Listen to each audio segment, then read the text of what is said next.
Hello everyone, good afternoon. Distinguished lecturers, honorable speakers, moderators, presenters, and all participants, welcome to the 5th Undergraduate Research Symposium 2026. We are delighted to welcome everyone joining us today in this international academic forum themed Communication, Culture, and Democracy. Before we begin the event officially, we kindly ask all participants to ensure that your microphones are mute during the session to maintain a conducive atmosphere through the symposiums. Likewise, we'd also like to remind all the participants here is according to your full name and institutions.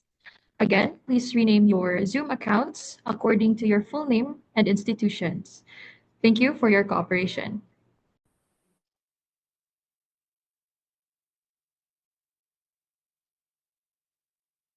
Okay, Bismillahirrahmanirrahim. Good afternoon, everyone. Distinguished guests, respected lecturers, fellow students and participants from various institutions, welcome to the 5th Undergraduate Research Symposium, organized under the theme Communication, Culture, and Democracy. It is such an honor for us. I am Ais.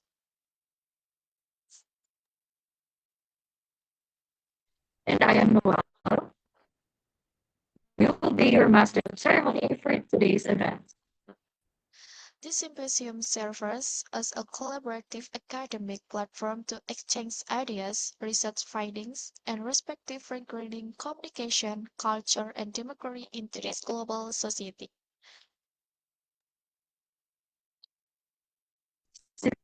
Sincerely hope today's symposium will provide valuable insights, meaningful discussions, and strengthen academic collaboration among participants. Before we continue the next session, let us begin this event by praying together according to our respective beliefs. To lead the prayer, we invite all participants to bow their heads for a moment as we begin our prayer.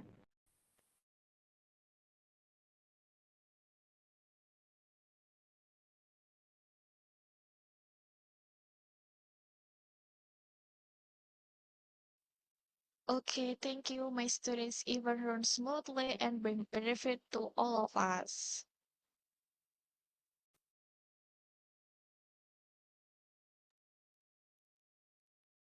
Ladies and gentlemen, the next agenda is the singing of the Philippines and Indonesia national anthem. We respectfully invite all participants to show respect during the Philippines and Indonesian national anthem, following by hymn of Untak.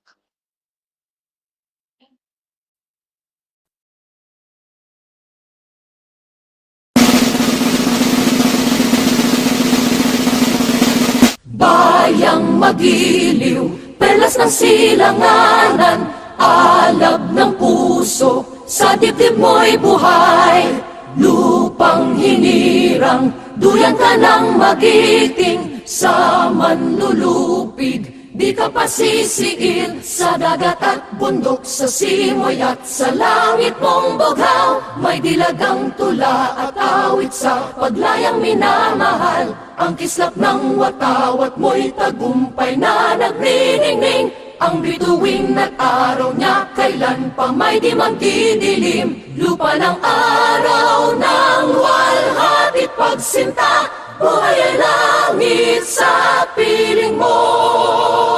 Aming ligaya na pag may mga api, ang mamatay ng dahil sa'yo.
Thank you, everyone, for showing respect during the national anthem.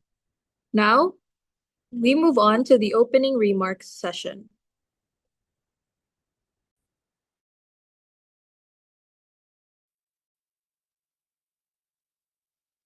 We respectfully invite all participants. First, we would like to invite the Dean of Xavier University to deliver the opening remarks.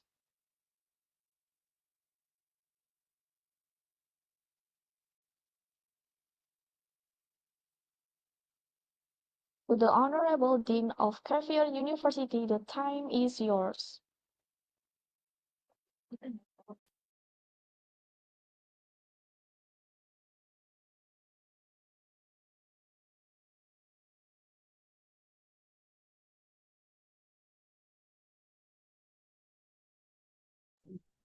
Again, we would like to ask Dr. Sheila Balbutin for our opening remarks. Yes, hello, good afternoon. I'm sorry because I thought you called the dean. I am not the dean of the College of Arts and Sciences. Sorry. I am just here to represent our department, the Development Communication Department, who is now collaborating with the UNTAG for this 5th edition of the Student Research Symposium. That on behalf of our department, again, the Development Communication of Xavier University, I'd like to welcome you all to the 5th Student Research Symposium. We're very happy that this tradition has been going on, and we're glad really that even though there are many challenges in the last few years, we have continued to do this, of course, for the benefit of our students. So good afternoon again, faculty members, our students, researchers now of Xavier University and UNTAG in Indonesia. We are gathered here today to witness more than just a presentation of data. We are witnessing a cross-border exchange of ideas, thinking that research through power is realized only when it is shared, challenged, and discussed across different cultures and perspectives. This symposium is important because, for one, we are doing knowledge sharing without borders. Today, we bridge the geographical gap between the Philippines and Indonesia to tackle shared regional challenges as far as student research is concerned. Second, this forum is a safe space for rigorous academic growth for our students from both universities. And lastly, this partnership between XU and UNTAG reinforces our commitment to global citizenship and collaborative innovation. To our students, remember that you are contributing to a larger body of truth. Listen closely, learn from each other, and take pride in the work that you have produced. Once again, welcome to this Student Research Symposium, and let us all learn and enjoy. Thank you. Thank you, Dr. Sheila, and sorry for the wrong mention. Okay.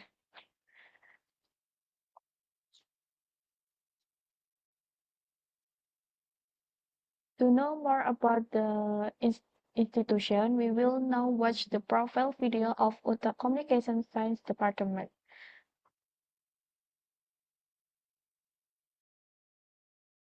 Hello sahabat Merah Putih, welcome to Communication Science Department, Universitas 17 Agustus 1945 Surabaya.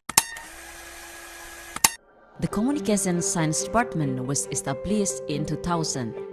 The vision of our department is to become an excellent department with a multicultural character. The slogan of Communication Science Department is understanding and empowering by upholding professional scientific values with multicultural Indonesian characteristic in 2035. Communication Science Department has been accredited A since 2017. The department has 4 specific areas of interest: public relations, broadcasting, new media, and political communication.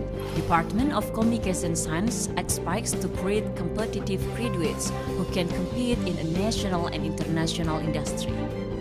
Besides undergraduate program, we also have postgraduate program, Master of Communication Science. Sahabat Merah Putih, did you know The Communication Science Department has various comfortable and interactive facilities and classrooms. We have a photography, printed media, new media, public relation, radio, broadcasting, data science, and also learning innovation laboratory.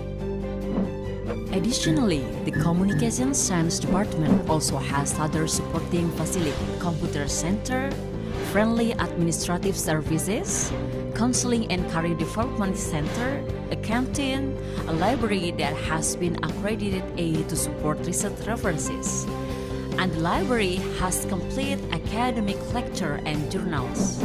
Another supporting facility is an information system that supports the learning process. The Communication Science Department also has a Sinta 5 nationally indexed journal as a forum for student and lecturer publications.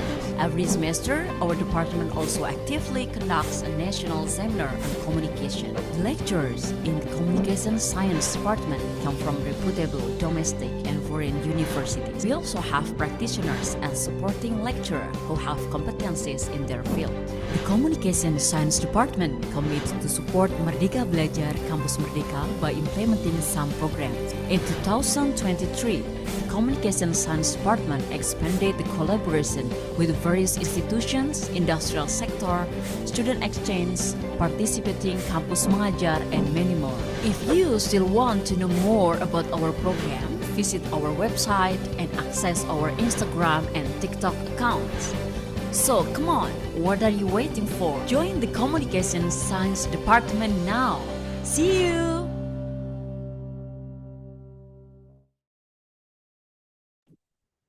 Thank you very much, UNTAG's Communication Science Department. Now we continue with the profile video from Xavier University, Department of Development Communication.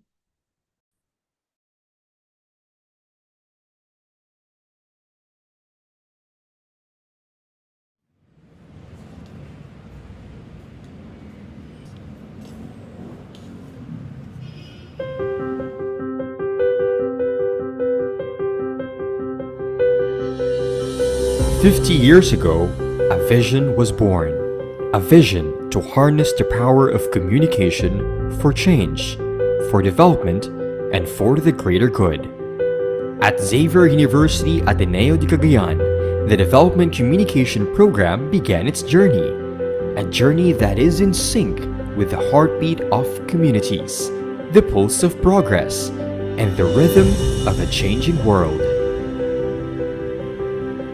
In the 70s, as the country faced economic, social, and political crisis, the Rural Communication Center, or RCC, was established at Xavier University Ateneo de Cagayan. Its equipment was sourced by Reverend Father James Reuter, S.J., and donated by the Carmelite Fathers Communication Bureau. RCC cashed in on the popularity of the Visayan radio drama, producing success stories of local farmers applying new technologies at the time. Reverend Father William Masterson, S.J., founder and director of the XU College of Agriculture Complex, saw the effectiveness of RCC as a development and Aggie extension tool. Mrs. Corazon G. Calub, who became the center's first director, was then sent to Ateneo de Manila University to pursue a master's degree in communication arts. The knowledge she acquired and her close association with colleagues in UP College of Agriculture Los Baños and the Philippine Association of Communication Educators paved the way to the development of the DevCom curriculum in XU. The 90s brought challenges and growth. The program evolved, phasing out the AB major in DevCom, which was also offered in the College of Arts and Sciences, consolidating a full 4-year Bachelor of Science in Development Communication, or BSDC program, under the College of Agriculture. The program focused on communication for development of agricultural communities, banking on group dynamics, social psychology, and radio dramas. At the turn of the century, the DevCom program paced with a steady increase of enrollment, strengthening its presence in the college and the university, growing from a unit to a department. I am DevCom, proud and strong. Today, the DevCom department continues to innovate, introducing various teaching methods, raising its standards, and engaging in meaningful collaborations. The program has also shifted from forming specialists to generalists, removing the two specialized tracks to adapt to the current trends and demands in the field. Through partnerships with government agencies, NGOs, and international organizations, XU DevCom remains at the forefront of development communication in Mindanao, the Philippines, and beyond. DevCom has taught me to connect with communities and tell their stories with the heart. It is not just about communication, it is about creating change. 50 years of DevCom is 50 years of transforming lives. 50 years of transforming lives in sync with excellent education. 50 years of narrating stories in sync with communities. 50 years of communicating change in sync with the world. As our DevCom community of educators, practitioners, alumni, and students celebrate this golden milestone, we look back with pride and move forward with hope. We are proud to continue our mission of communication in sync with a changing world. Here's to the next 50 years of syncing with progress, one story at a time.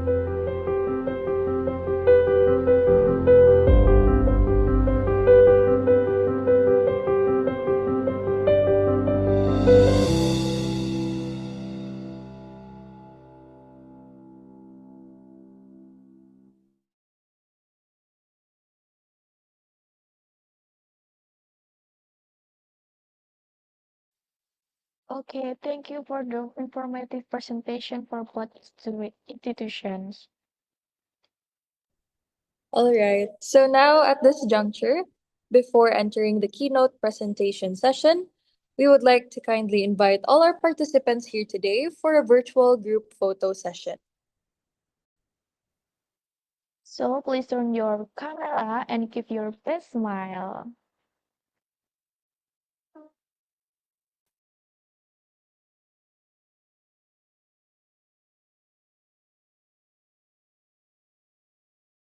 Okay, ready?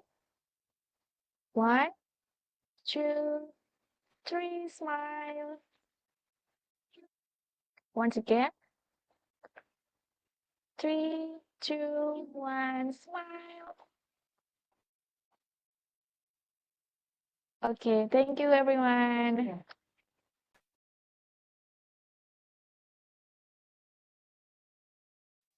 Now it's time for the keynote presentation session. Today we were honored to have Dr. Mary Frida Tripalupi MSc as our keynote speaker. She will share valuable insights related to communication, culture, and democracy in contemporary society. Without further ado, we respectfully invite Dr. Mary Frida Tripalupi MSc to deliver the keynote presentation. Please welcome Dr. Mary. Okay, thank you very much from the MC. Good afternoon, everyone, and warm greetings to everyone. First of all, let us give thanks to God Almighty for His blessing and grace so that we can gather today in this international seminar through the collaboration between the Communication Science Department of Universitas 17 Agustus 1945 Surabaya and the Communication Science Department of Xavier University. Honorable Dean of the Faculty of Social and Political Science of Universitas 17 Agustus 1945 Surabaya, Prof. Rudi Handoko, or his representative, Honorable Head of the Communication Science Study Program of Universitas 17 Agustus 1945 Surabaya, Mrs. Hajida, Honorable Dean of Communication Science and Head of the Communication Science Study Program of Xavier University, distinguished speakers, respected guests, and beloved participants. It is truly an honor for me, Mary Frida Tripalupi, lecturer from Communication Science at Universitas 17 Agustus 1945 Surabaya, to be given the opportunity to deliver the keynote speech in this international seminar. Please allow me to present my two and perspective on topic that will discuss today. I hope this presentation can contribute to enriching our discussion and strengthening academic collaboration between our institution. Okay, next. Next. Next. Okay. Before I presentation, I give a simple question. Before we delve deeper into the theoretical explanation of political communication and digital sociology, I would like to invite everyone in this room to engage in simple yet honest self-reflection as yourself. How many hours do you spend each day simply scrolling through your screens and surfing social media platforms like Instagram, TikTok, WhatsApp, or X? Statistical data shows that on average, we spend 4 to 6 hours, sometimes even more. Every single day, whatever we realize it or not, the small device we hold have become our primary windows for seeing, judging, and interpreting the outside world. The next and far more critical question for us to ponder is this: how much of your understanding, your opinions, and your decision regarding current public issues are shaped by what passes through your social media feeds? Together, it is both government economic policy, environmental degradation issue, or local electoral dynamics. If the majority of the political and social information you consume comes from social media algorithms, then your answer actually reflects just how deeply digitalization has penetrated our cognitive living room and taken control of how we perceive public truth. Next. Okay, ladies and gentlemen, we must recognize a fundamental paradigm shift in human civilization today. We have passed the phase where the internet was merely used as a tool today. We literally live within the internet itself.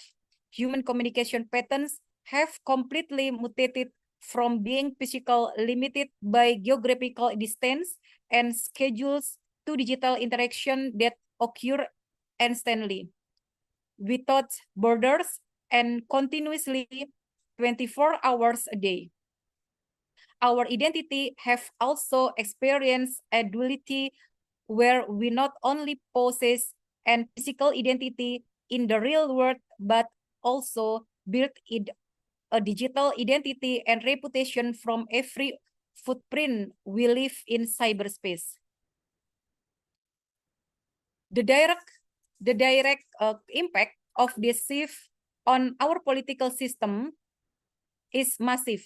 Public discourse space that were once centered in town halls, coffee shops, seminar rooms, or newspaper columns have now completely migrated to comment sections, social media threads, and digital chat groups.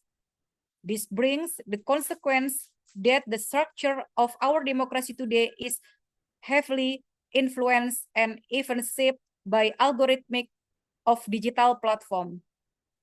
As written on the screen, we must understand that modern democracy no longer happens just once every 5 years inside a voting booth.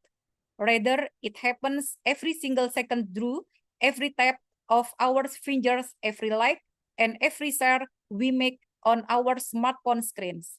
Next. Democracy in a digital society. The presence of this digital society acts as a double-edged sword for the sustainability of our democratic system. On one side, communication technology has opened incredible vast opportunity to increase inclusive citizen participation. Youth groups who in previous areas were often labeled as apathetic and uncaring about political issue now have an equal stage to voice their aspiration. We have witnessed how various humanitarian social movements, protests against injustice, and global-scale environmental awareness campaign can be organized massively and swiftly, only with the power of hashtag on social media.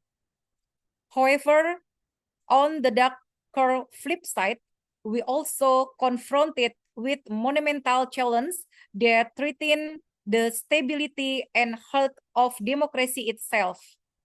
Our digital space today is besieged by the rampant spreads of hoax, deliberate misinformation factories serving critical political interests and increasing sharp social polarization among community groups. Freedom of speech and the internet is often misinterpreted as the freedom to insult. Digital tools, which inherently have the noble potential to unite the two of the notion, youth, and find collective solution. Ironically, we now often use as weapon to divide us and plan deep-seated hatred. Next.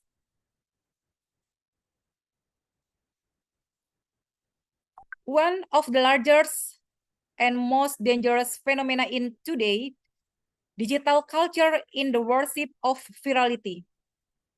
As an academic community, we must firmly state a bitter reality. Just because something is viral does not in any way make it a measure of truth. The speed at which information spreads on the internet today moves a fraction of a second, far outpacing the verification, confirmation, and fact-checking process that require time and journalistic rigor. Because of this speed disparity of false, manipulative, or even completely fabricated narrative can easily be perceived as absolute truth by the public simply because the content appears repeatedly and their timeliness. This chaotic situation drags us into what is known as the era of post-truth politics. This is social condition where public emotion, group sentiment, and personal beliefs are far more influential in shaping public opinion than objective. Scientifically, data-driven fact, emotional package, head speech, psychological manipulation based on user data, and nurtured digital polarization are invisible toxins ready to paralyze the healthy functions of our democratic system.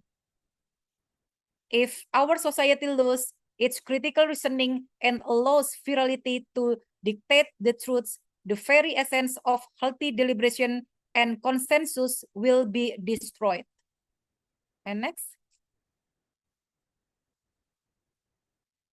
Seeing the magnitude of the misinformation threat and the portion of post-truth, we certainly cannot remain silent, feel helpless, or simply become passive spectator accepting the situation.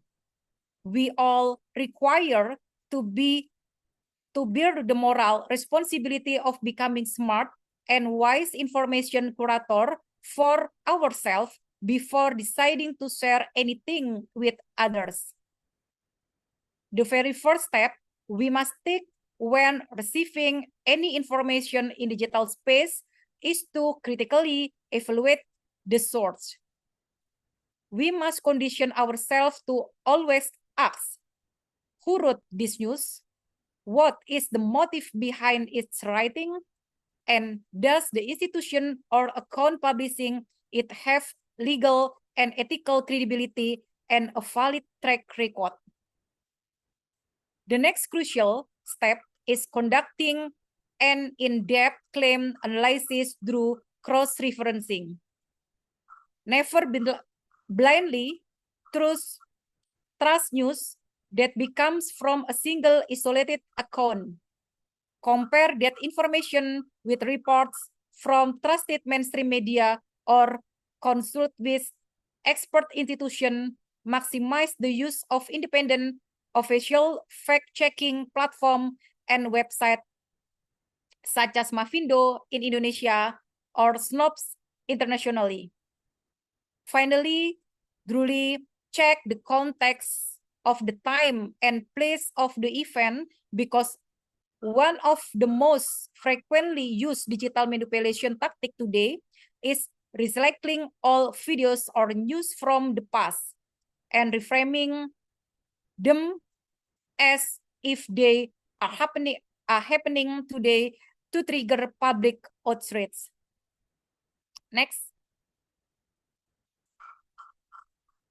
Okay, ladies and gentlemen, have you ever felt surprised or even a little terrified when a product, advertisement, or political content appearing on your social media seems to read your mind and reflects exactly what you were just talking about? This phenomenon, of course, is neither magic nor more coincidence. It's the real work of artificial intelligence and the complex algorithmic systems embedded in every digital platform designed to track every inch of our behavior. AI and algorithmics indeed offer tremendous opportunity to facilitate access to information and personalized educational content to suit our needs.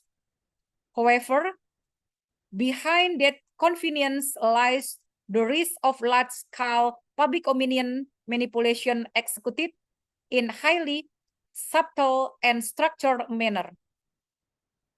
These commercial algorithms are designed with one primary goal: to continuously supply content that aligns with your preference, fear, and emotional bias in order to keep your screen time high. The sociological impact is deeply concerning. We become trapped in what communication science call echo chamber. Inside this echo chamber, we will only hear opinions that align with our own too, which ultimately thicken our bias and blinds us to different perspectives that might actually be more accurate. We must reflect on a very profound philosophical question. In this era of artificial intelligence, are we as human freely choosing our information, or are computer algorithms detecting what we can and cannot think? Next. Amidst the swirling current of digital culture filled with algorithmic challenge and manipulation, I want to emphasize that you fellow students are not morally spectator, market object, or passive digital consumer. You are the primary intellectual actor, the agent of change, and the key players who will determine the future direction of this nation. Your status as university student now carries a new noble responsibility to be the agent of digital literacy within society. Every post you make, you share button you press, and every word of comment you type on social media is a democratic action that has a real impact on the public sphere. You are actively building the foundation of healthy and dignified democracy when you choose to restrain yourself. Remain critical and deeply verify a piece of information before spreading into your family groups or social circle. You are defending the noble value of democracy when you demonstrate mutual respect, use polite language, and appreciate difference of opinion in the comment section. The same applies when you firmly refuse to participate in spreading narrative of hate, hoax, or act of cyberbullying. These small but consistent action are what distinguish an intellectual in digital space. Next. Now, let us collectively turn our attention to the visualization currently displayed on the screen. And let us realize that human civilization is standing at a very decisive crossroads. The advanced digital technology we possess today hold extraordinary potential to help us build a future societal order that is inclusive, intelligent, transparent, and democratic, where every citizen's voice is heard and valued in development. However, if we are careless, indifferent, and allow our digital culture to decay, the very same technology can easily drag us into a terrifying digital dystopia, what full of strict surveillance, money, mind manipulation, and deep social division. The choice of that future rests entirely in the hands of those of us living and making decision today. The reflective question we must take home is, will we consciously direct to digital platform we use every day to create a constructive educational dialogue the united various differently community groups? Or will we instead let them continue to trigger division, hatred, and polarization that tears the nation unity apart? The digital culture ethic and level of literacy we practice starting today will carve the answer to the face of our democracy in the future. Next. Okay. In conclusion to our entire presentation today, I want to emphasize one key message that is absolutely crucial for my fellow students and all attendees to remember. The future of democracy in this digital era is not that fate or a predetermined prophecy that we can only wait for with resignation or fear.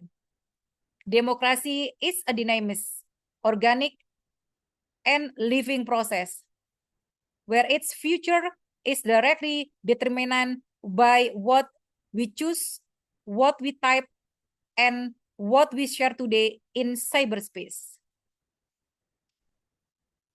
The concludes the presentation and do I can share regarding the dynamics of digital culture and the future challenge of our democracy as a communication science lecturer at the University of 17 Agustus 1945 Surabaya. I would like to express my deepest gratitude for the extraordinary attention, time, and enthusiasm that my fellow students and all distinguished guests we have shown this session. I hope that we have discussed together today can speak new awareness and inspire all of us to become smart, wise, and responsible digital citizens. Thank you very much for your time, and I wish you all a wonderful day. Thank you very much. All right, thank you very much to Dr. Mary Frida Tripalupi for the very insightful presentation on cybersecurity and democracy, and a very inspiring presentation indeed. Thank you so much for Dr. Mary.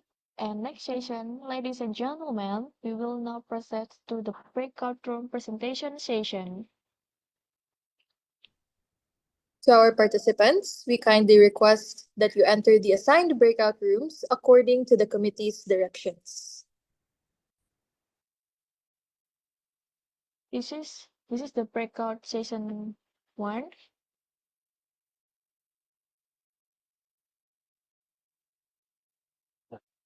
Wait, okay, for the session 1, there is Ivana Okto, eh, Muhammad Azabuddin, Syair Arifiandra from Untak University, and then Justin Loreto, Joy Kezeya, Octaria, Tawan Kota. Next session. Well, okay. Next session is there is Irma Febrianti, Liz Junianti, and Mcmick, and then Ernatus Seriosa. And the next session, third session, there is Cristela Ediza, Ahmil Deguma, Marco Abonitola, Shafira Anyaya Putri.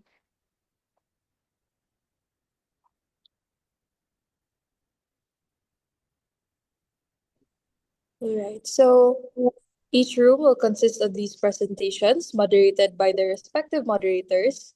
So we ask that you please enjoy the sessions and participate actively in the discussions. Okay, see you guys.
Again, to our esteemed participants, you are free to join any of the breakout sessions that you wish to join. Again, there's a breakout session 1, breakout session 2, and breakout session 3. You are free to join any of the sessions that you wish to join for this afternoon. Thank you very much.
social stigma, a phenomenological study on the punk bacot community.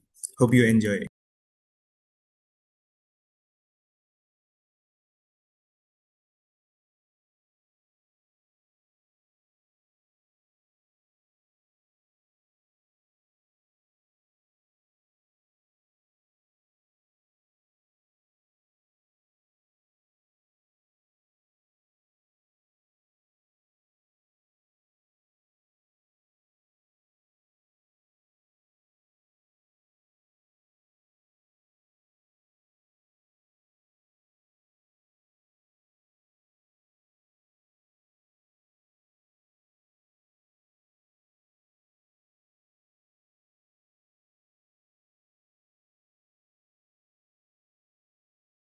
Hi everyone, my name is Ima Febrianti. I'm from Communication Department Science of University 17 August Surabaya.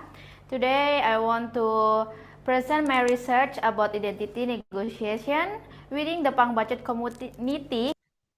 Please turn on the confused how to pronounce Uriel, like Uriel.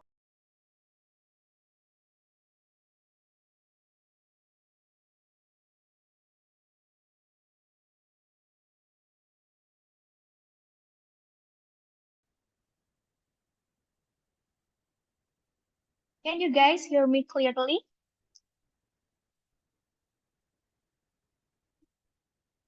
Okay, thank you, Paul. Thank you so much, Miguel. Everyone ready for today's session? Okay, let's start it.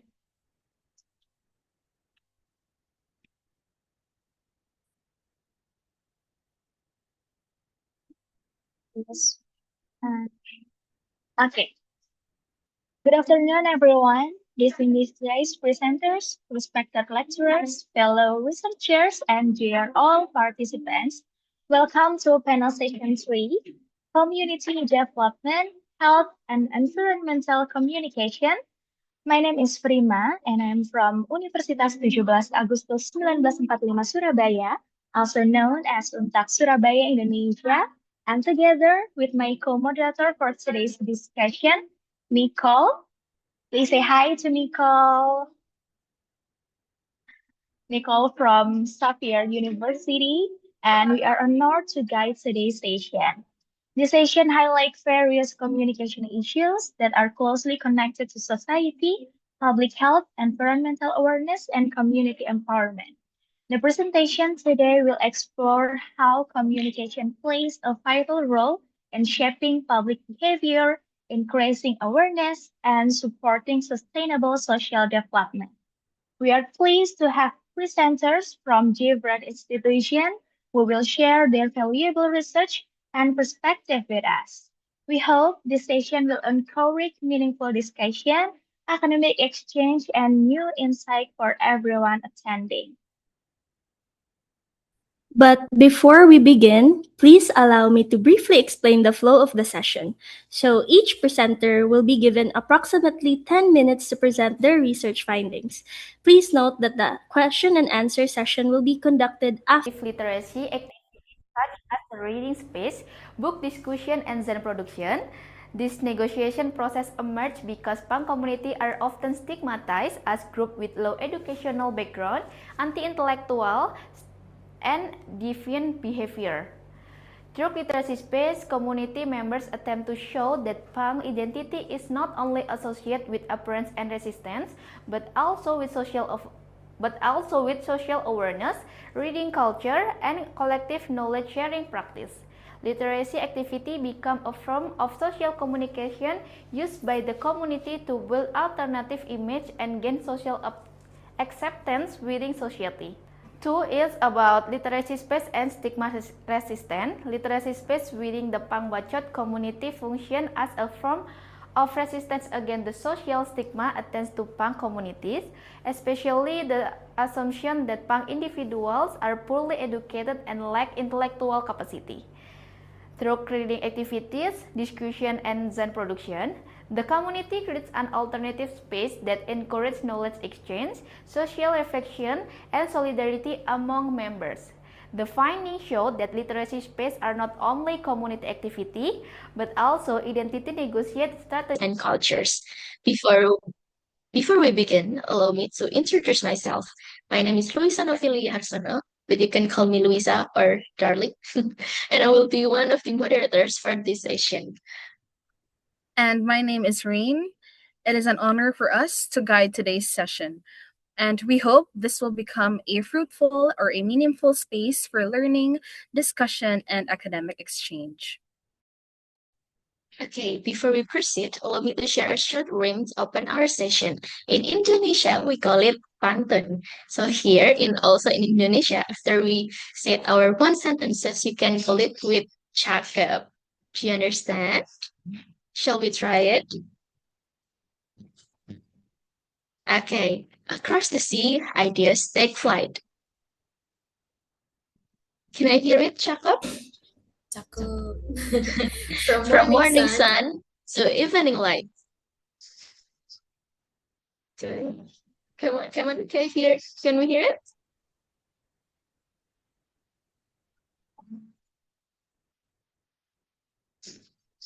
Okay, with open minds, we learn and grow. Let this symposium proudly flow. So, ladies and gentlemen, let us begin our parallel session with enthusiasm and respect.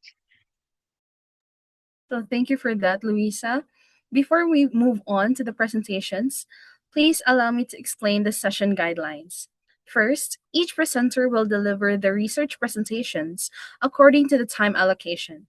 Second, all participants are required to keep their microphones muted during the presentation. Third, questions may be submitted through the chat box or delivered directly through the Q&A session. And fourth, we kindly ask all presenters and participants to keep the discussion respectful and concise and constructive. Now, should we begin? So for our first presentation with our study entitled Networks of Imagination, How Communication Infrastructures Shape the Voting Motivations of First-Time Voters in Barangay Carmen. Please welcome Ms. Ivana Otok and Ms. Al-Ashri Saro from Xavier University. Ms. Ivana and Mr. Al-Ashri, the floor is yours. Should we give him a virtual round of applause, everyone? Okay, so Okay, greetings of peace and prosperity. Maayong hapon sa mga kauban nato sa Xavier, and good afternoon to our friends at Indonesia. Apologies in advance if I will not be able to turn on my camera, as I'm currently experiencing a difficulty with my internet bandwidth. But regardless of that, I hope that you learn something from our study. So, let's begin.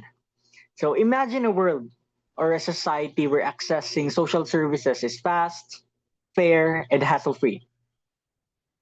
This ideal world isn't as far-fetched as it seems. It's a reality that can be shaped by our voting motivations. How do first-time voters decide who to vote for? The answer lies within our communication infrastructure. The media, the social platforms, and conversations that influence what we know, what we believe, and what we choose. For the last 2025 Philippine midterm election, first-time voters were exposed to a flood of political content, from viral social media posts to campaign ads and family discussions. These sources don't just inform, they persuaded, influenced, and shaped decisions that impacted and will impact the future of our social services. Our study asked a simple but powerful question. In a noisy and polarized world, who really shapes the political choices of first-time voters? Once again, good day, our friends from Xavier University and Indonesia. I am Al Saro, and together with me is Ivana Otok. And I'll present to you our study entitled Networks of Imagination, a communication infrastructure shape of voting motivations of first-time voters in Barangay Carmen. So next slide, please. Elections succeed when voters make informed choices, yet first-time youth voters, now a large part of the electorate, at least here in the Philippines, often rely on social media, family, and friends, where misinformation is common. This study, grounded in development communication and guided by communication infrastructure theory, explored how information is created, shared, and interpreted by first-time voters in the 2025 midterm elections. With voter registration surging in Barangay Carmen, understanding how communication networks shape political decisions is essential for improving voter education, guiding policymakers, and strengthening democratic participation. Next slide, please. The study examines how first-time voters' motivations are shaped by communication infrastructures, looking closely at family and friends at the micro level, community leaders in barangay at the meso level, and traditional and social media at the macro level. Next slide, please.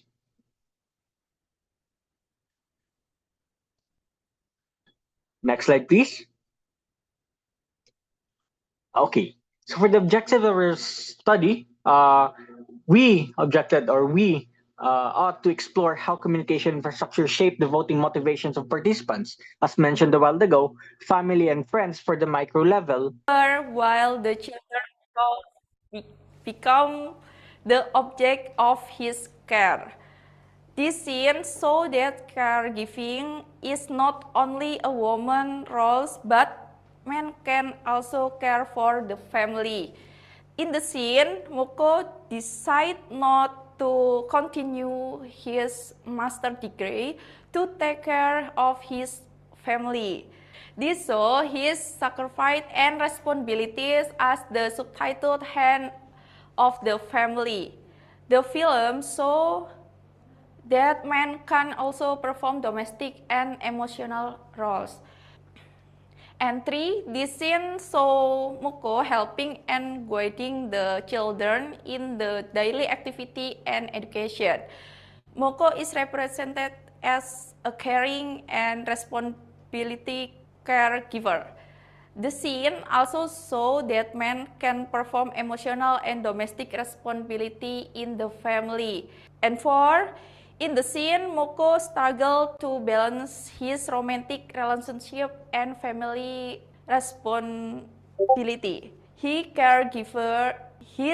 caregiving duties become more important than his personal interests.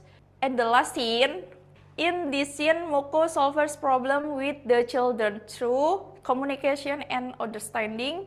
He is so as a caring and empathic man in the domestic sphere. So the conclusion is the film One Brother, Seven Nephews show gender roles dynamic through Moko as a caring and family provider. The film shows that domestic responsibilities are not only from women, but can also be done by men. This research also shows that gender roles are socially constructive and not fixed. Filmmaker should present more balanced indicated a different result.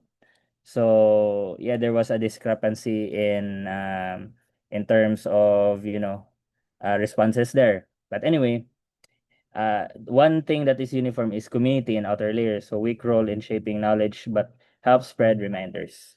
Okay, so next slide, please. And then, so the themes that came up is first, these are themes is meaning making, risk construction, information pathways and trust networks, intergenerational transmission, health benefits, communication breakdowns and access gaps, and experimental communication and narrative learning. Next slide, please.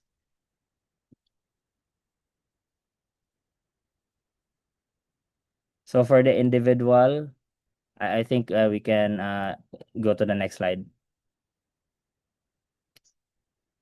Okay, so here are some observations we observed in studying both communities. So for the urban community, close access to information is close to the government because it's at the center of the city, and frequent updates, they receive frequent updates. For San Simon, because it's a rural community, relies on barangay announcements and outreach. So there's another layer of communication in between. So it's delayed.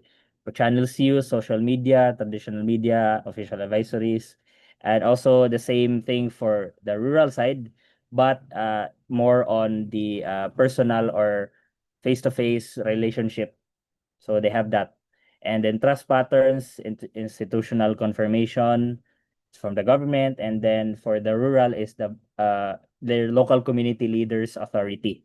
And then the participatory tool, urban is more on their individual perceptions and influence, and rural is more on the policy. So they tend to be influenced more from the policy.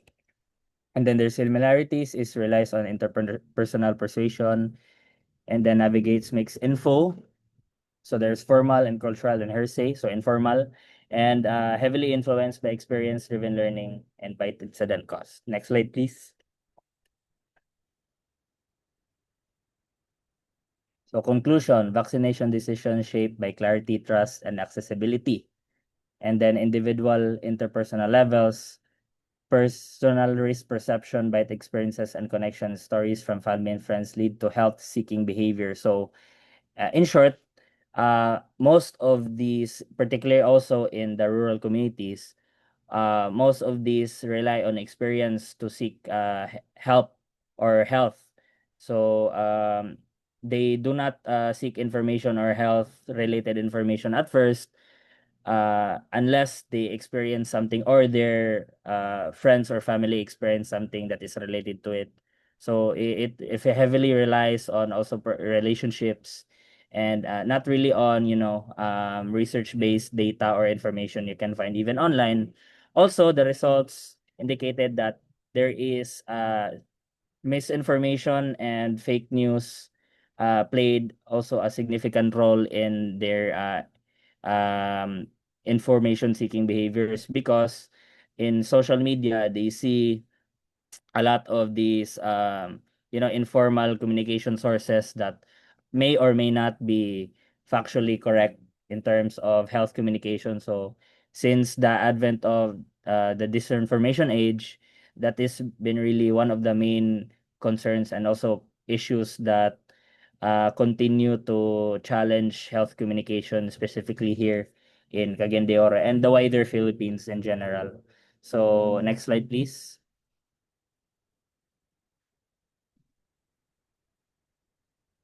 Then for organizational policy and emphasis on decentralization and clarity of policy communication by community leaders for the community, inconsistent or absent reliability and availability. So these are rural communities, particularly in San Simon.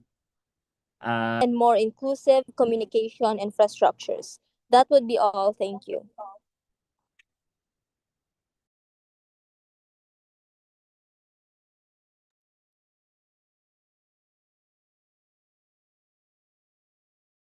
All right, so thank you so much for the clear and meaningful presentation. We appreciate the ideas and findings that you have shared with us. Why don't we all give them a virtual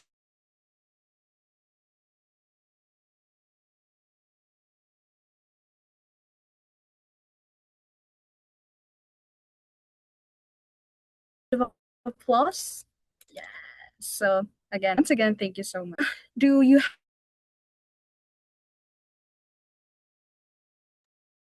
Okay, and now we will continue to the second presentation. Our second presenter is Muhammad Azamuddin Syair Arifanandra from UNTAG Surabaya, with the research title Deliberative Democracy Practices within Local Level Political Communication, a case study in Dobo Village, Gresik. Before continuing this discussion, we would like to ask for rabies vaccination and support for communication approach in improving public awareness and responsible pet ownership practice. Before we going next, I will say thank you so much for mentioning our language, but how to say thank you in Philippine? It's actually similar to saying good evening in Indonesia. It's For our national language, it's salamat. Salamat. Maraming salamat. Salamat malaming salamat. No, it's pronounced as this. Maraming salamat. Maraming salamat. Yes. Maraming salamat is thank you. Yes. Okay. Maraming salamat. You're welcome. You're welcome. Thank you very much. And now we will continue to our second presentation and detail the agricultural advisory methods of the RCHD BPI with their preparedness program for the Linandang Farmers Association in Malagana, Claveria, Misamis Oriental, presented by Ahmil Jeguma and Miguel Narona from Xavier University. The screen is yours.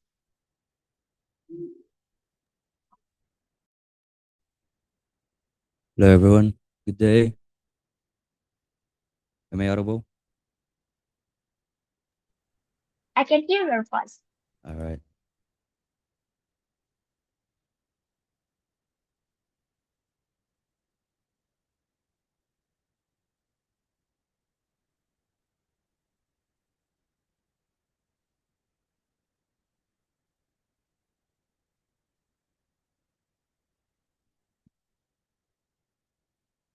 Now, everyone, my name is Miguel Moshe Narona, and I will be the one to present our thesis study. So let's get to it.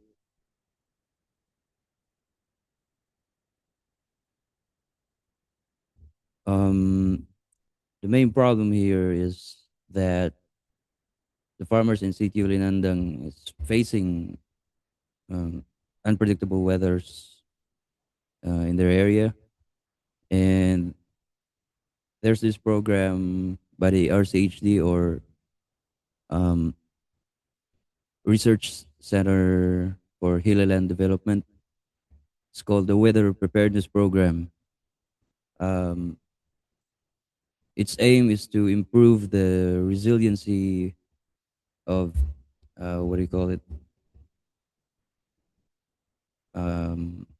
Microclimate in the area. This study seeks to evaluate the methods used by the RCHD and the impact for the farmers' preparedness and the challenges that the implementation. So now for the net rationality, our study is using the framework by Berner's study in 2006. The research aims to contribute to the design and more responsive participatory. This study fills the gap between the advisory method provided by the RCHD and the Sitio Linandang farmers. This gap lacks. The gap is the lack of evaluation of the programs by the RCHD. So for the result, the result is very interesting. Let's get to that later. For the objectives, identify agricultural advisory. Its main objective here is to identify the how the weather preparedness program was implemented and disseminated to the Linandang farmers, the native people in the Linandang, and also to see its effectiveness to assess the methods or see if the farmers really using their methods. And now for the conceptual framework, it's very easy to understand and it's very direct. Now the RCHD advisor methods is right here. And then the performance quality of service listed right here, just like that. It's very direct and very simple, easy to understand. Just one look of it, you just directly get it. Now for the methodology, we used descriptive qualitative design, especially to explore the farmers' experiences and their perceptions also regarding the RCHDs. Oh, by the way, RCHD BPI. BPI means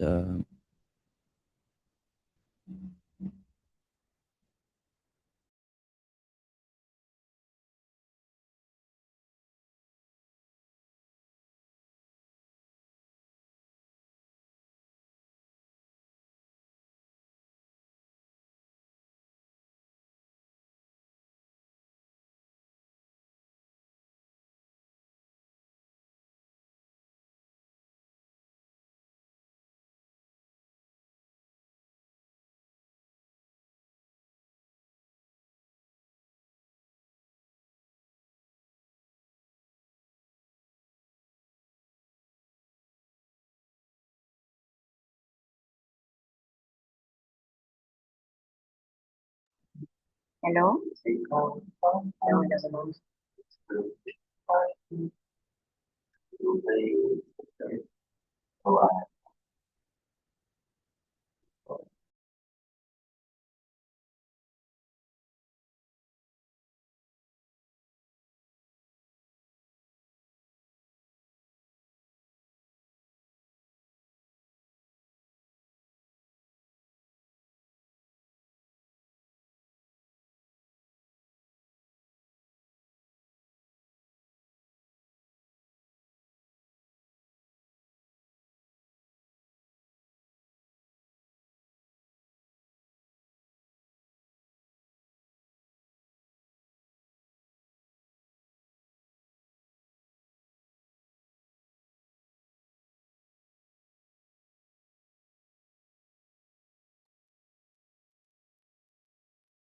Hello, good afternoon, everyone.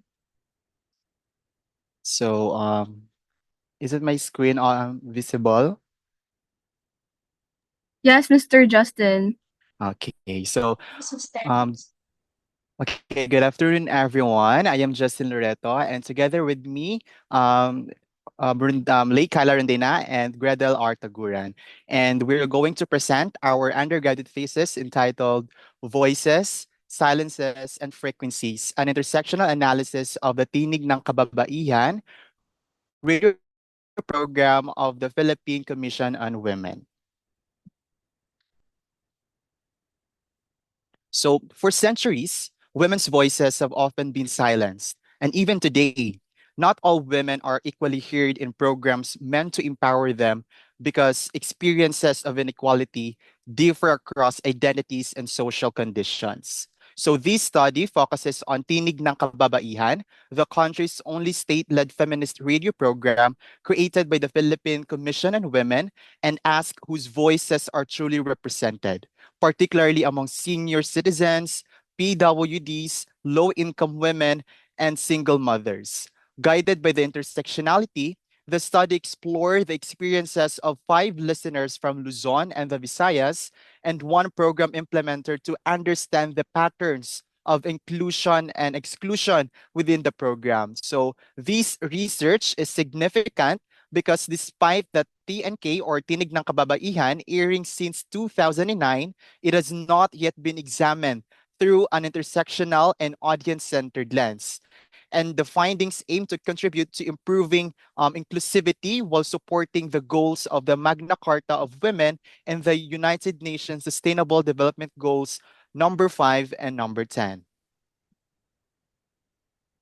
So as to our objectives, our main goal was to explore how intersectional identities affect and address the issue ng kababaihan. So to do this, we aim to first explore women listening perception of which social groups are represented, underrepresented, or excluded in the Tinig ng Kababaihan radio program.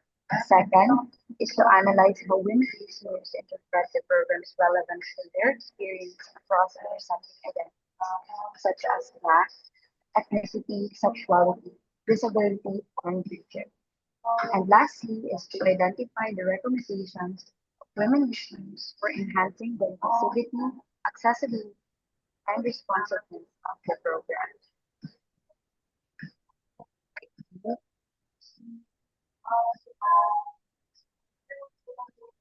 So this study used a qualitative critical design to examine interlocking oppressions and power structures within state media through the lived experiences ng kababayan using purposive sampling.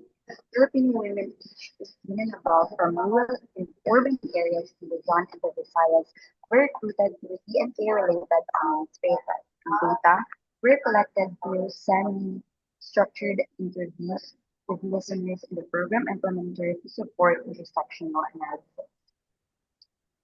For our data gathering, we used an in-depth interview to better understand women's lived experiences beyond surface level responses. So we prepared an interview guide and purposely selected one program implementer and five women listeners from diverse programs, screened to three assessment forms. And our interviews were conducted online.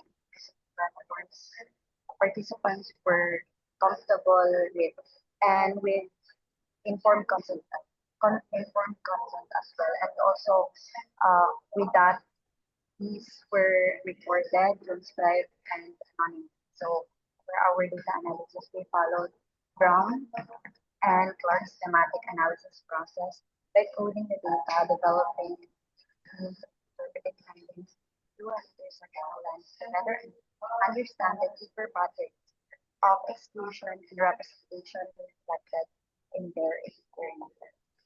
So now that we have established uh, the objectives, methodology, as well as the data gathering procedure and the analysis procedure, uh, let's move on to the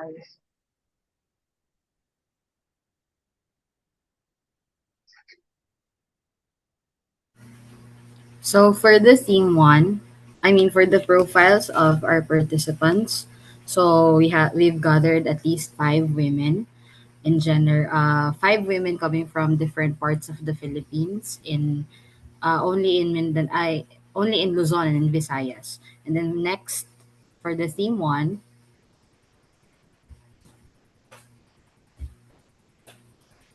so for the theme one, participants perceive that TNK is mainly representing generalized groups of women, professionals, advocates, OFWs, and youth, as these groups fit the program's institutional and expert driven format. However, participants noted the lack of representation of indigenous women, Muslim women, women with disabilities, rural women, laboring women, and solo parents, groups that experience overlapping inequalities. And they also identified barriers to participation, such as fear of discrimination, limited internet access and devices, weak LGU communication, and the belief that only the qualified women can participate. So these findings suggest that inclusion in TNK is shaped not only by the intent but also by structural and communication barriers. Now, for the results of the theme 2, So for the theme two, the lived realities, struggles, and empowerment. So the findings reveal that five key themes. First is the abuse, safety, and relationship realities show how women experience psychological, economic, and political abuse, often needing to recognize red flags and protect themselves despite social pressures. Second is the motherhood and invisible care work that highlights how mothers, especially the solo parents, carry heavy unpaid responsibilities with little structural support. Third is the poverty and economic survival, which illustrates how financial hardship and systemic inequalities that shape women's life choices and safety. And fourth is the personal growth and the identity, which demonstrates how tinig ng kababaihan helps women feel validated, empowered, and more confident. Participants connected deeply with the episodes, reflecting mental health, OFW concerns, and family struggles that shows that relatable content creates critical awareness. So many also took concrete actions after listening of the episodes of the Tinig ng Kababaihan, such as seeking help or engaging in community initiatives, which demonstrate the program's potential to inspire empowerment and community level change. And for our third theme, which is the inclusion, accessibility, and program design. So to the third theme, it shows that while Tinig ng Kababaihan airs on radio, meaningful access now depends on digital connectivity, which reinforce inequalities tied to class, geography, age, and livelihood. So the digital divide excludes marginalized women, prompting calls for TV airing, downloadable podcasts, and offline archives. Although the TNK is informative, TNK's technical language limits accessibility, especially for women with lower educational attainment.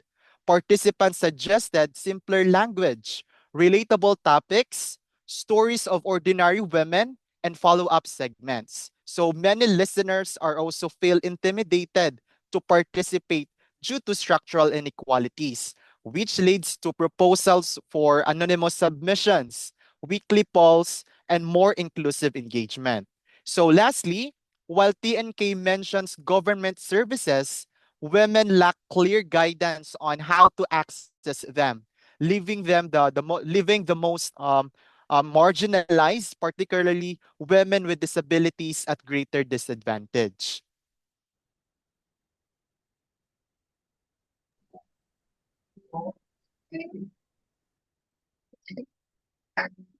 So, so in a nutshell, our study examined hindi ng kababaihan through an intersectional lens and found that it is a meaningful feminist space, helping women see violence, recognize their worth, navigate poverty, and see themselves as survivors and advocates. However, this empowerment remains uneven. Class, geography, disability, and digital access still shape whose voices are heard and whose voices remain marginalized. Crenshaw reminds us if we can't see a problem, we can't fix a problem. Our research makes visible the women PNK doesn't work. Yet rural listeners, women, PWD women, solo parents, low income and digitally disconnected women who are present in policy but absent in programming. Thus, our conclusion is both an affirmation and a challenge. The TNK aims to be the voice of women, it must become the voice of all women through inclusive guests, accessible language, diverse platforms, and safer ways for listeners to speak back because intersectionality is not just a framework, but a call to redefine feminist communication so that no woman is left unheard. That is the future we are asking for, and the future the study insists is both necessary and possible. And as we end this presentation with the belief, and we end this presentation with the belief that listening itself is a form of empowerment. We women are given the space to speak to be understood, and communication becomes more than information. It becomes transformation. Once again, I am Greta Tagloran along with Justin Loreto and Filipina presenting our thesis entitled Voices, Silences, and Frequencies, an intersectional analysis of the Nikang Kababaihan radio program of the Philippine Commission on Women. Thank you very much. All right. Thank you so much, Miss Gradel, Miss Lay, and Mr. Justin, for that very valuable and insightful presentation. We appreciate the time and effort and passion that all of our presenters have dedicated to sharing their knowledge and research with us today.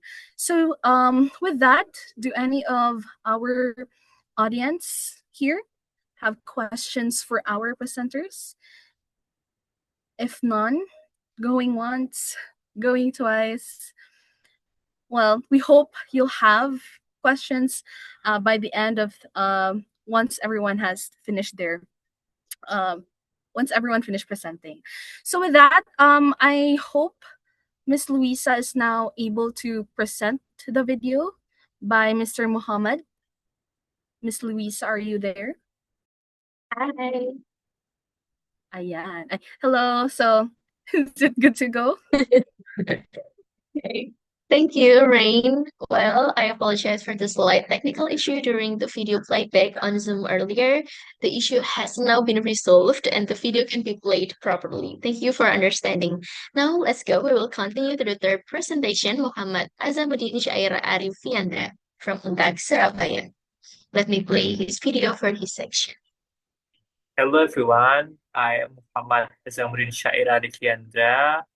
Today I'm honored to present our research titled Deliberative Democracy Practices Within Local Level Political Communication, a case study in Dodo Village, Gresik Regency. The study dives deep into how communication can bridge the gap between power structures and the needs of the community in the heart of Gresik Regency. Why Dodo? Dodo presents a fascinating paradox. On one hand, we see indicators of a political dynasty a village had serving for 3 terms, preceded by his wife. Usually, this suggests a close power loop. However, the reality in Dodo is the opposite. They have fourth-class community participation, particularly the government maintains such high trust despite this dynastic indication. Research questions. Our study focused on 2 core questions. First, how is deliberative democracy practiced through communication between the government and citizens? And second, how do these communication mechanics maintain legitimacy and engagement in a dynastic context? And then theoretical foundation. We grounded our analysis in Jürgen Habermas' theory of deliberative democracy. Habermas argues that legitimacy comes from rational discourse, meaning decisions are valid only if they result from free and open dialogue. We also looked at Becquerel's definition of political communication as a symbolic activity that shapes governance. Local democracy refers to local participation as the bedrock of national stability, emphasizing the role of the village head as a facilitator. Methodology, we used a qualitative case study approach. We conducted in-depth interviews with the village head and local citizens.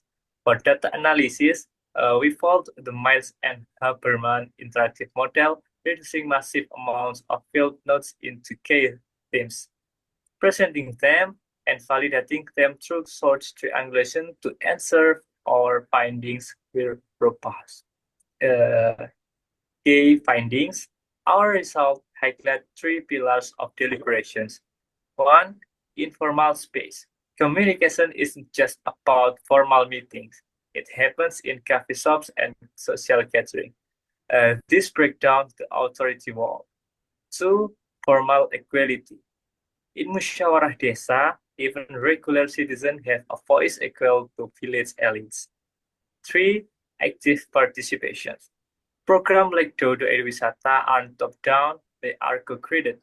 The comparison shows that informal dialogue is actually the secret sauce for building the proximity and trust needed to offset dynastic perceptions. And then conclusion. To conclude, our study proves that communication quality matters more than leadership structure for local legitimacy. While the dynasty exists, it's naturalized by radical openness and dialogic leadership. Legitimacy is maintained through the constant practice of deliberation. And then recommendations. We recommend that Dodo continues to protect its informal space. Furthermore, this model should be studied as a pilot for other villages. We also suggest looking into how digital tools can further enhance this deliberative practice for the next generations. And thank you for your attention. Okay, let us give a quick applause for Muhammad Azamuddin. Okay, so well, maybe we're still confused and want to see which one is Muhammad Azamuddin. Sure, isn't it? Hello, Muhammad Azamuddin. Are you there? Hello everyone. My name is Muhammad Zamuddin Syair Arifiandra. You can call me Nendra. With my research title, Democracy Deliberative Practice within Local Level Political Communication in Dodo Village, Gresik, Gen. Hello. Okay, thank you very much. Hello, Muhammad Azamuddin. Thank you very much for the excellent presentation. Your research has enriched our discussion today and opened another important point of view in this session. Thank you, Muhammad. Okay, now last but not least, our fourth presenter is Joy Kesia Oktaria Tuankota from Untag, Surabaya. Hey Joy, are you there? Hello, Hello, everyone. I'm Joy Joy. Kezia. Hello, with the research title, A Study on the Mediation Of the use the CAI app as platform for funding. To Joy Kesia Oktaria Tuankota, the floor is yours. Hello everyone, my name is Joyke Zoktaria Tuan Kota from the University of 17 Agustus 1945 Surabaya in Indonesia. Here I will provide an overview of my research as it's still in progress and I'm working on gathering more details. My research is about a study on the mediatization of the use the CAI app as platform for venting. Before going any further, I will explain why I chose this to address this topic. So as we know, advance in digital technology have transformed from the way people communicate, including when it comes to confiding in others or expressing personal feelings, whereas people used to confide in their closest friend and family, face to face. This activity is now shifting to digital platform. The presence of artificial intelligence or AI allows individuals to interact with systems capable of providing human-like response. One platform used as medium for confiding is Character AI or CAA, as it is considered more comfortable, non-judgmental, and always available. This phenomenon indicates a shift in interpersonal communication from human to human interaction to human-machine interaction, which is related to the process of mediatization, that is, change in communication patterns due to the influence of media and technology. Therefore, this study was conducted to understand how to use the AI effects, interpersonal communication, self-disclosure, and users' emotional state. Based on this background, I have formulated the following research question about what was the process mediating personal confession on the Character AI app from March to May. To address my research question, I used 4 theories, namely theory of mediatization. This theory explains how media and technology are changing the way people communicate and interact socially. It used to examine how the Character AI app is shifting the habit of confiding in others from face-to-face communication to AI-based communication. Second, theory of self-disclosure by Joseph. This theory explains the process by which individuals open up their and share their personal feelings and experience with others. It used to understand how users open up and express their emotion to Character AI as a confident. And the third, theory of communication privacy management by Sandra Petronio. This theory explains how people manage personal information and set boundaries for privacy in communication. It used to same how users manage their privacy and sense of security when confiding in a AI compared to humans. And the fourth, theory of parasocial interaction by Donald Horton and Richard Wall. This theory describes one-sided emotional bond between an individual and media figure or virtual character. It is used to understand the emotional connection users are feel with character in character AI to the point where they feel as though they have a real relation with them. Here are some of the literature review I used to avoid plagiarism. Bentar, ini bacanya gimana ya? Ini bacanya gimana ya? Here are some of the literature review I used to avoid plagiarism, identify novelty, and strengthen the theoretical foundation. That study in the one that most closely resemble of my own research, both in terms of subject matters and theory. And how do I analyze my research? Here I use a descriptive qualitative approach with a phenomenological perspective. I select my research subjects by examining whether they use CAI and confide in CAI based on their Instagram or TikTok posts about their experience confiding in CAI.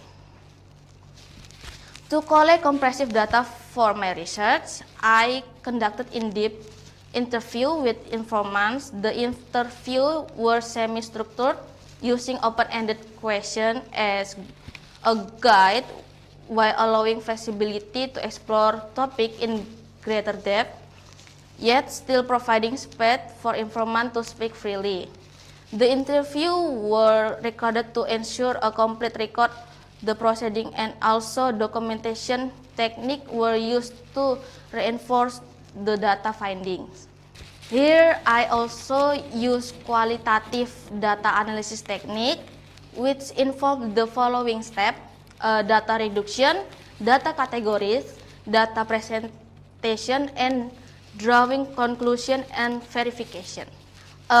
From the two sources I recently interviewed using questions that were still fairly general, they prefer to vent their emotion or problem to the AI character because they can express their feeling more freely while vent their feelings without fear and being judged. Furthermore, they have completely stopped vent their feeling in the human science, discovering the character AI and feel safe confiding in it. And I will delve deeper into my finding by conducting more in-depth interview to gain the better understanding how character AI are used as means of emotional expression by young people and adults alike. So that's my conclusion. That concludes my presentation on my research titled "A Study on the Mediatization of the Use of the CAI App as Platform for Venting." If you have any question, I'll be happy to answer them. Thank you and bye-bye.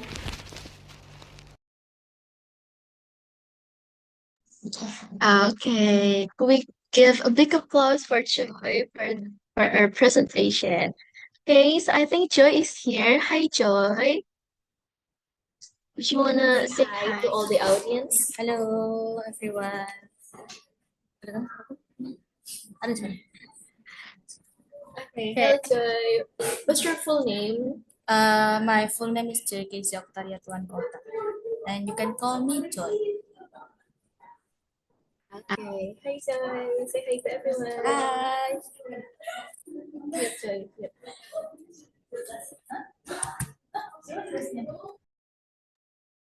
Okay, thank you very much, Joy, for the insightful presentation. Your research has provided an interesting perspective on media and the interpersonal communication. We will collect the questions first and discuss them together during the Q&A session after all presentation. So, ladies and gentlemen, we will now move to the question and answer session. For participants who would like to ask a question, you may raise your hand or write your question in the chat box. Please mention the presenter's name before asking your question. Okay, we're gonna wait for the question.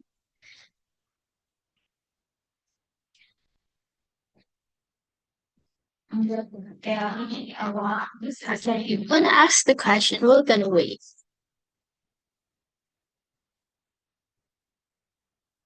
Okay, Rain, I think the audience is still thinking their questions, isn't it?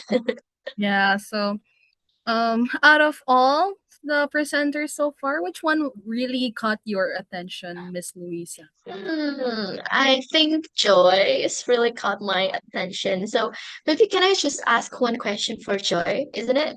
Should Yeah. I? Okay, well, The audience is thinking of their questions. Let me begin with one point from your presentation, okay, Joy, based on your research findings, what do you think is the most important implication of your study for society, communication practice, or future research? Thank you for the question, Luisa. So, the most significant implication of my research is the shift in communication patterns, whereby people now rarely confide in other people, but rather in AI. The presence of character AI is not only expand the scope of communication, but also foster a tendency towards emotional dependence among users, as well as decline in the frequency of face-to-face interpersonal communication with other people.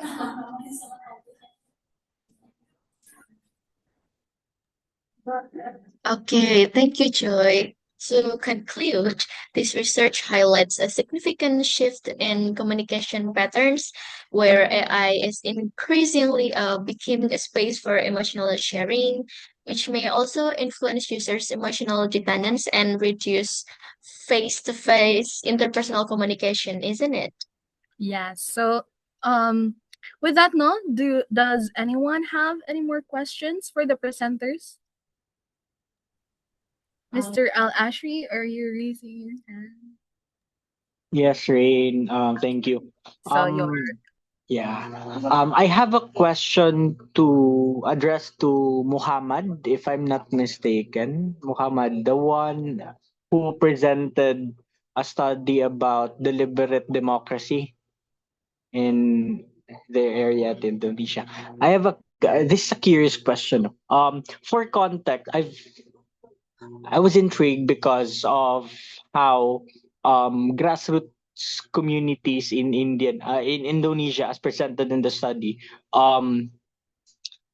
treats a political dynasty, or there's a good, correct me if I'm wrong, based on what I've heard during the presentation, there's a good notion about political dynasty in Indonesia, especially Like we have quality students, quality alumni with the skills and whatnot. The program is great. It's even said in our tracer study that it is effective, 89% effective.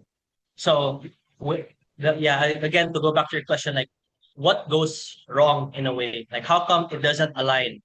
I think that what needs to happen is the implementation of what the alumni said, that we need more specific courses that will help enhance the skills of the students where they can be career ready. Since a lot of the alumni of DevCom said that they're well equipped, but they're not career ready.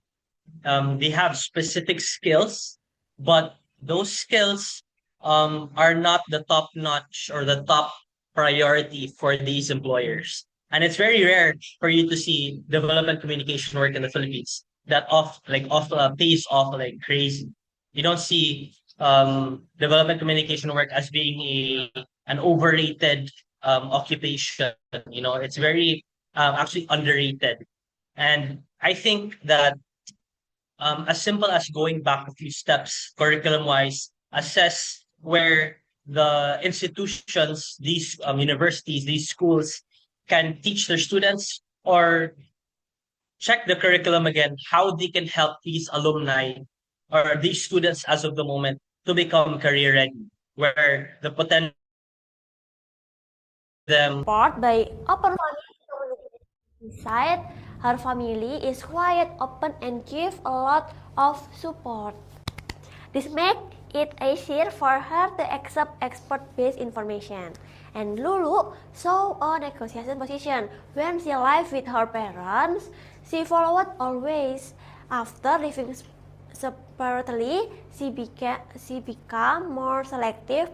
This means living agreement affect how much room a mother to negotiate.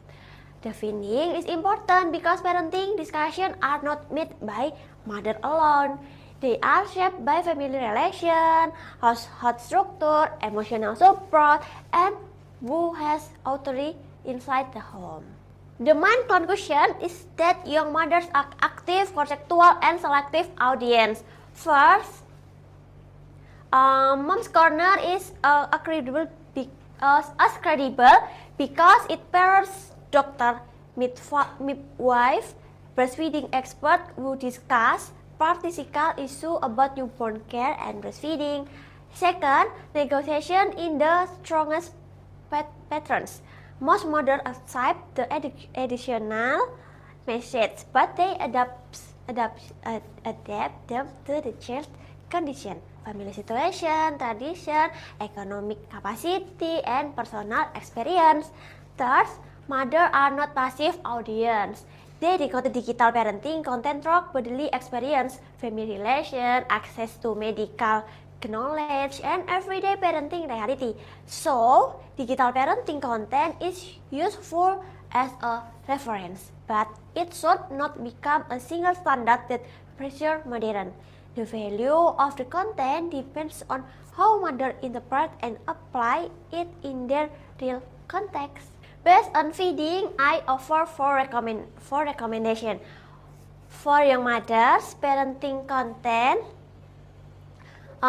should be used as a reference, not as an absolute standard. Mothers need to verify information with healthy professional and adapt into the child and family situation. For families, with supportive communication, husband, parents, and in-laws should reduce postpartum anxiety rather than add pressure. For content creator, present ideal practice will remaining realistic and sensitive to social class, number of children, maternal healthy, and support system. For future research, compare audience reception across TikTok, Instagram, and YouTube. Examine class, number of children, and intensity of family support. Thank you so much for your attention. I'm sorry, but I'm speak English little. Thank you very much to our final presenter, Safira, for the excellent presentation and for highlighting how digital media content influence young mothers' perspective and understanding regarding newborn care and breastfeeding. Ladies and gentlemen, we have now come to the question and answer session. For participants who would like to ask questions, please raise your hand or type your question in the chat box. Kindly mention your name and institution before asking your question. We highly encourage everyone to participate and engage in this academic discussion. Maybe some of you guys have a question for presenter 1, 2, 3, or 4. Are you guys still in here?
much for that, no.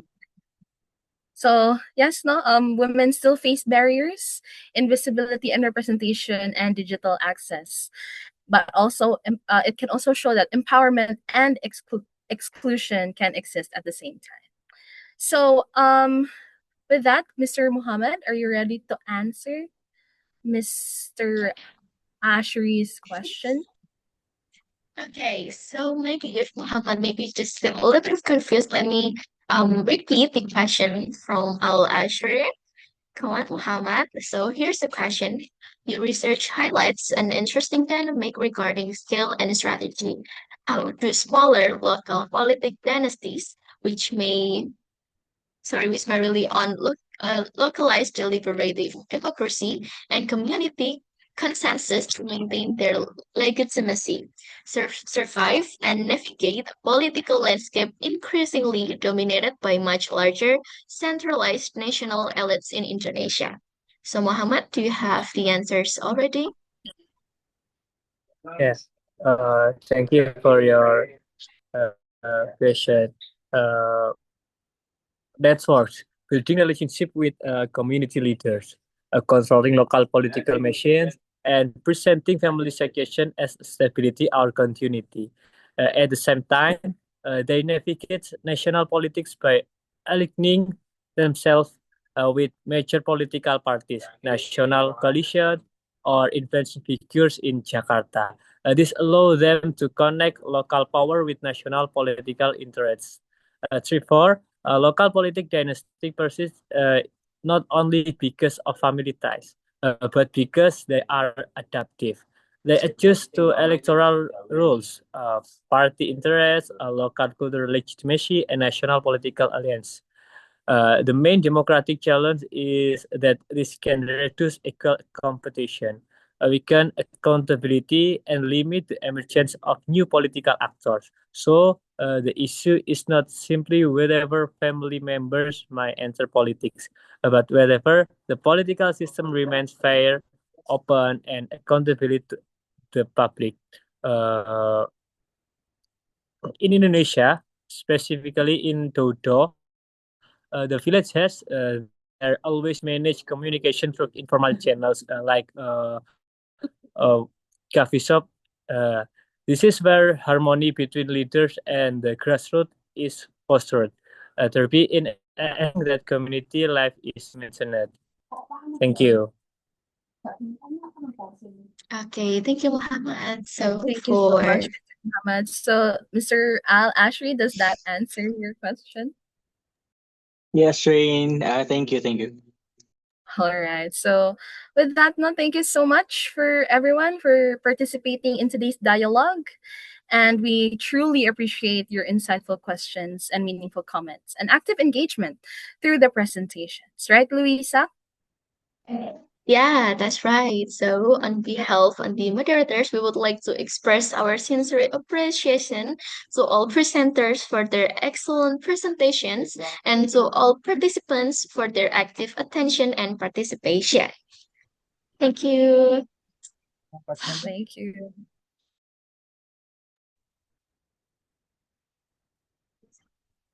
So, with Hi, that, guys. Miss Luisa, like to briefly summarize our today's session? Of course, before we return to the main room, allow me to briefly summarize our session today. In this parallel session, we have listened to several research presentations discussing important issues in communication studies. The presentations highlighted how communication plays a significant role in understanding society, media, culture, development, public participation, and everyday experiences. First of all, of course, that is Untak Surabaya, which is Muhammad Azamuddin. In conclusion, deliberative democracy in Dodo village doesn't only take place through formal meetings, but also through ongoing political communication in informal spaces, such as workshop, or in Indonesia, we call it workshop. It's like a coffee shop, discussions, and daily community interactions, eventually contribute to the creation of village policies. And for Joy Keisha, This study shows that character AI has become a new digital space where users mediate emotional expression, self-disclosure, and interpersonal connection through AI-based interaction. This phenomenon reflects how technology not only extends communication practices, but also reshapes the way individuals confide, manage privacy, and experience emotional support in the digital era. And how about you, Rain? Yes, no. So it's about how communication and media shape participation, representation, and public engagement in society. So for the first, from what the first presenters talked about, voters are influenced not only by personal opinions, but also by family discussions, peers, community organizations, and social media.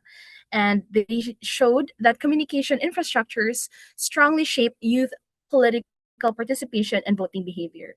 As for the second presenters, it circles on women and that women participation in media is unequal, while programs like Tinig ng Kababaihan aim to empower women. So I would like to highlight that communication is powerful because it shapes who gets heard, who participates, and whose voices remain unheard. Both studies emphasize the importance of creating inclusive communication spaces where people are not only represented but also genuinely empowered to participate. So that's all for me, Luis. Okay, thank you very much, Rain, and thank you very much for all the participation here in this breakout rooms. After this, we're gonna back to the main room. So thank you very much, all. See you in the main room.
Udah, ya udah terus mute lagi. Itu mutean lagi.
Okay, everyone, thank you for the presentation, for all of the participants and all of the moderators. And then don't forget to absentee first in this chat room. You can check.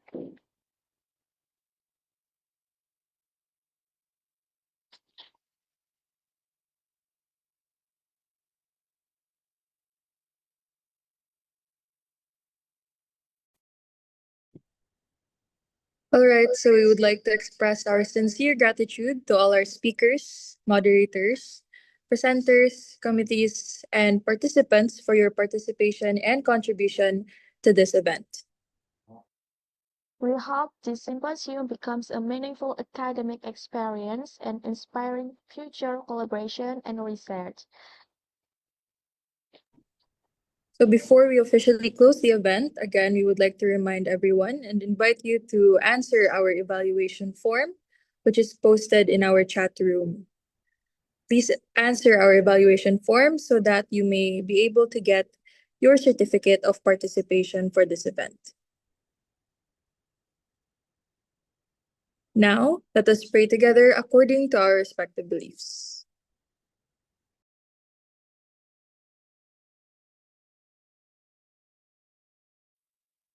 Okay, thank you so much for all of the participants and for all of the moderators and all of the committees. And on behalf of Communicate of the 5th Undergraduate Research Symposium 2026, we certainly apologize for any shortcomings to the events. I'm Ais. And I am Noel. Thank you for your participation. See you in the next symposium.